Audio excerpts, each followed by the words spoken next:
महाभारत कुरुक्षेत्र युद्ध के 17वें दिन को हम कर्ण अर्जुन के अंतिम युद्ध के नाम से भी जानते हैं। इस युद्ध के दर्शक खुद देवगण थे, जिनमें सूर्य देव, इंद्र देव, महादेव, वरुण देव और अन्य कई देव शामिल थे। इस युद्ध को महाभारत काल का सबसे प्रलयकारी युद्ध कहा गया है। चलिए हम आपको इसका पूर्ण वृत्तांत को सुनाते हैं। 17वें दिन के युद्ध के शुरू होने से पहले दुर्योधन शल्य से जाकर विनती करते हैं कि वह कर्ण के सारथी बन जाए। शल्य पहले तो मना कर देते हैं, लेकिन दुर्योधन के निरंतर विनती करने के बाद वह कर्ण का सारथी बनना स्वीकार कर लेते हैं। कर्ण भी ये सुन के बहुत खुश होते हैं कि शल्य उनके सारथी बनेंगे। और फिर महाभारत काल के 17वें दिन का कुरुक्षेत्र युद्ध शुरू होता है।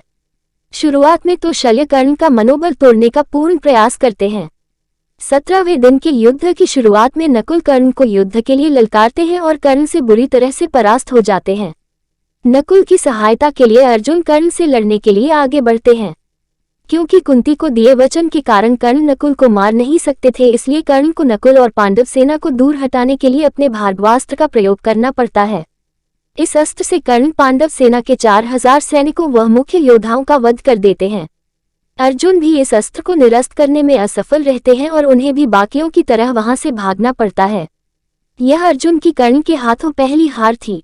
फिर इसके बाद पांडव सेना के सभी बड़े महारथी भीम, सत्याकी, शिखंडी, नकुल, सहदेव, उपांडवस, धृष्टद्युम्न और अन्य वीर पांडव योद्धा एक साथ कर्ण पर आक्रमण कर देते हैं, किंतु कर्ण अपने ब्रह्मास्त्र से उन सबको भागने पर मजबूर कर देते हैं।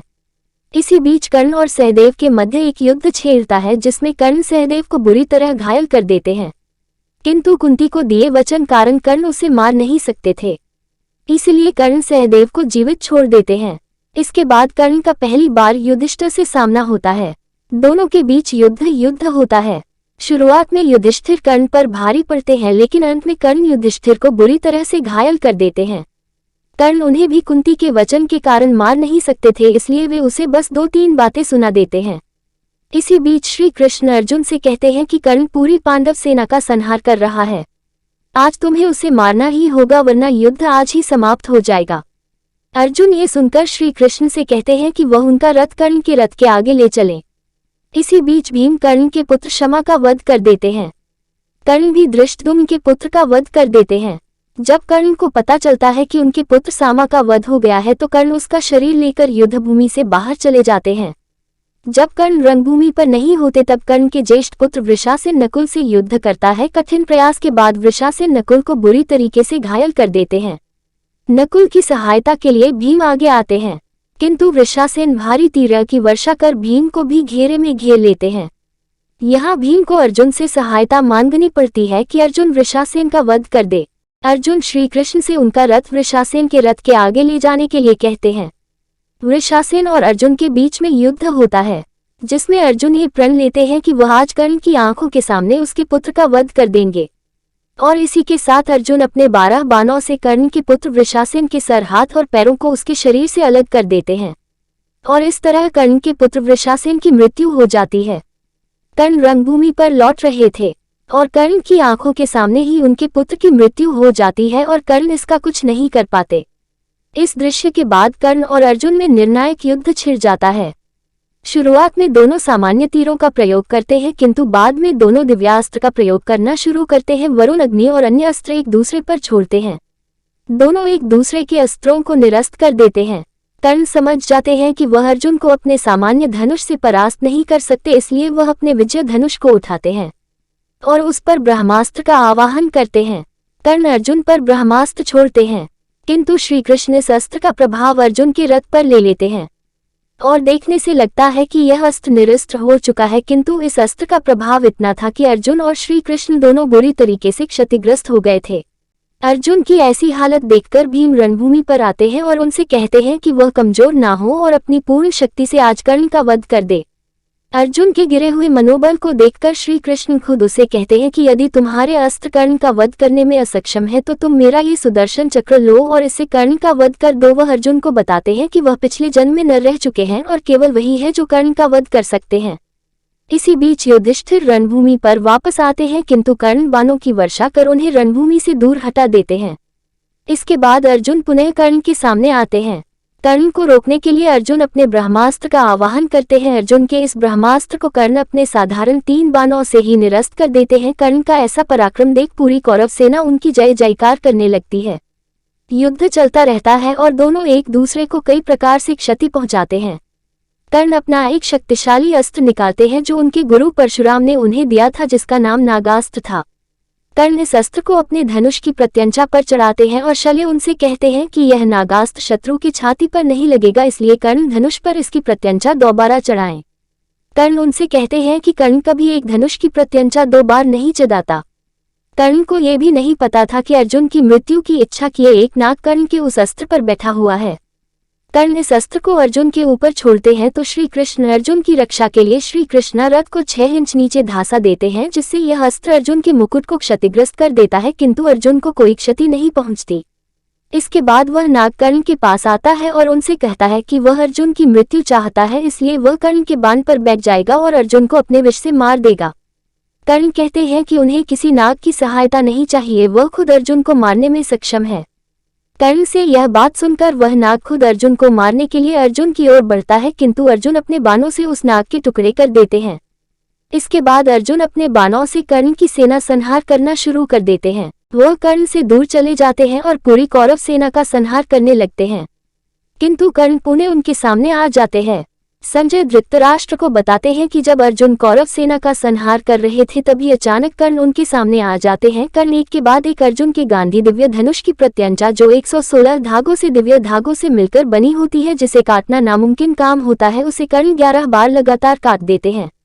इसके बाद कर्ण नहीं चाहते थे कि जब वह अर्जुन की मृत्यु के इतने करीब है तो उनके किसी अस्त्र का प्रतिकार अर्जुन कर दे। अर्जुन को मारने के लिए कर्ण अपने ब्रह्मास्त्र को याद करते हैं, किंतु उनके गुरु परशुराम के दिए हुए श्राप के कारण वह ब्रह्मास्त्र जो उन्हें प्राप्त होता है वह उनके हाथों से ओझल हो जाता है। धरती माँ के दिए श्राप के कारण कर्ण के रथ का पहिया धरती में धंस जाता है, क्योंकि अचानक धरती में एक छेद हो गया था। इसी बीच श्री कृष्णा अर्जुन से कहते हैं कि कर्ण को मारने के लिए उसे इंद्रदेव से मिले दिव्यास्त्र का प्रयोग करना होगा। अर्जुन श्री कृष्ण के इस उद्देश्य को मानते हुए इंद्रदेव के दिए हुए अंजलिकास्त्र का आवाहन करते हैं। अर्जुन कहते हैं कि यह अस्त्र कर्ण की मृत्यु का कारण बनेगा, किंतु कर्ण के रथ का पहिया धरती में धंस गया था, इसीलिए कर्ण अर्जुन से कहते हैं कि यह युद्ध के नियमों के खिलाफ है कि उनका रथ धरती में धंस गया है और अर्जुन अपने रथ पर सशक्त खड़े हैं, इसलिए वह रुके और उन्हें उनके रथ का पहिया निकालने दे। ये सुनकर अर्जुन अपने अस्त्र को रोक लेते हैं। कर्ण भी नीचे उतरकर अपने रथ का पहिया गड्ढे में से निकालने की कोशिश करते हैं। श्री कृष्ण अर्जुन से कहते हैं कि वह रुक क्यों गए, उन्हें कर्ण पर अभी वार करना होगा। अर्जुन कहते हैं कि यह युद्ध के नियमों के खिलाफ है, इसलिए वह अस्त्र नहीं चला सकते। श्री कृष्ण उनसे कहते हैं कि कर्ण ने कभी खुद तो नियमों का पालन नहीं किया, वह हमेशा अधर्म का सहयोगी बना रहा। उसने दुर्योधन की मित्रता में अनेकों बुरे काम किए। इसी कर्ण के कारण तुम्हारा पुत्र अभिमन्यु मारा गया था। इसी कर्ण ने द्रौपदी को अपशब्द कहे थे। पार्थ, इस पापी कर्ण का संहार कर दो। श्री कृष्ण की यह बातें सुनकर अर्जुन को भी कर्ण पर क्रोध आ जाता है। वह श्री कृष्ण से बहुत अच्छा कहकर कर्ण पर अस्त्र चलाने के लिए मंत्र जाप करने लगते हैं। मंत्रों की ध्वनि सुनकर कर्ण भी समझ जाते हैं कि अर्जुन उन पर अस्त्र चलाने वाला है। जब अर्जुन कर्ण पर अंजलि का अस्त्र चला रहे थे, उसी बीच कर्ण अपना विजय धनुष उठाते हैं। कर्ण अपने एक पैर से धनुष को संभालते हैं, बाएं हाथ से वरुणास्त्र का आवाहन कर उसकी प्रत्यंचा को बाएं हाथ से चढ़ाते हैं। कर्ण का दूसरा पैर धरती को बल दे रहा होता है ताकि अपने दाएं हाथ से रथ का पहिया उठा सके। कर्ण इस वरुणास्त्र को केवल अपने बाएं हाथ और बाएं पैर की मदद से चलाते हैं। इस अस्त्र से अर्जुन की छाती में अत्यंत क्षति पहुंचती है, यहाँ तक कि अर्जुन का सुरक्षा कवच भी टूट जाता है। इस क्षति से अर्जुन मूर्छित होकर रथ पर गिर पड़ते हैं। जब कर्ण देखते हैं कि अर्जुन वरुणास्त्र से मूर्छित हो चुका है, तब वह अपना विजय धनुष रथ पर रख देते हैं और अपने दोनों हाथों से रथ को निकालने की कोशिश करते हैं। जितना हो सके उतना बल लगाते हैं। एक बार तो संपूर्ण धरती कर्ण की केवल 4 उंगलियों पर ऊपर को उठ जाती है, लेकिन कर्ण के दोनों हाथ धरती के नीचे आ जाते हैं। कर्ण के दोनों हाथ जकड़ जाते हैं। कर्ण अपने हाथों को हिला नहीं पाते, जैसा कि उन्हें धरती माँ का श्राप था। जब कर्ण ने धरती को ऊपर उठाया था तो उससे पैदा हुए भूकंप के झटके से अर्जुन होश में आ चुके थे। क्योंकि कर्ण के दोनों हाथ धरती ने जकड़े हुए थे, इसलिए कर्ण अपना धनुष नहीं उठा सकते थे। ये बात अर्जुन को नहीं पता थी। श्री कृष्ण उन्हें दोबारा कहते हैं, पार्थ, इससे पहले कि कर्ण अपना धनुष उठाए, उससे पहले ही तुम अपने अस्त्र की शक्ति से कर्ण का वध कर दो। आखिरकार अर्जुन अंजलि कष्ट से कर्ण का मस्तक उनके शरीर से अलग कर देता है और इस तरह कर्ण की मृत्यु हो जाती है। कर्ण की मृत्यु पर खुद श्री कृष्ण फूट फूट कर रोते हैं। खुद सूर्य देव महादेव से पूछते हैं कि उनके पुत्र में तो सर्वश्रेष्ठ पराक्रम था, तो उसकी पराजय क्यों हुई। महादेव कहते हैं कि कर्ण वाकई में बहुत बड़े योद्धा थे, बहुत बलशाली थे, बहुत ज्ञानी थे और बहुत महान भी थे, लेकिन क्योंकि वह अधर्म के साथ थे इसलिए उनकी पराजय तो निश्चित थी। महादेव की यह बात सुनकर सूर्यदेव अपने लोक को लौट जाते हैं और बाकी देव भी अपने अपने लोक को चले जाते हैं। दुर्योधन कर्ण की मृत्यु का समाचार सुन बेहोश हो चुके थे। शल्य, अश्वत्थामा, कृपाचार्य, विश्वकर्मा और अन्य गौरव योद्धा, उन्होंने बहुत मुश्किल से दुर्योधन को संभाला था। कुंती भी यह समाचार सुनकर बहुत मूर्छित हो गई थी। दिन खत्म होते होते परशुराम भी कर्ण को देखने को आए थे। क्योंकि कर्ण का कोई पुत्र अब जीवित नहीं बचा था, इसलिए श्री कृष्ण ने खुद उनकी चिता को आग देकर उनका अंतिम संस्कार किया। कर्ण और अपने पुत्रों की मृत्यु के बाद कर्ण की पत्नी ने भी खुद को सती कर लिया।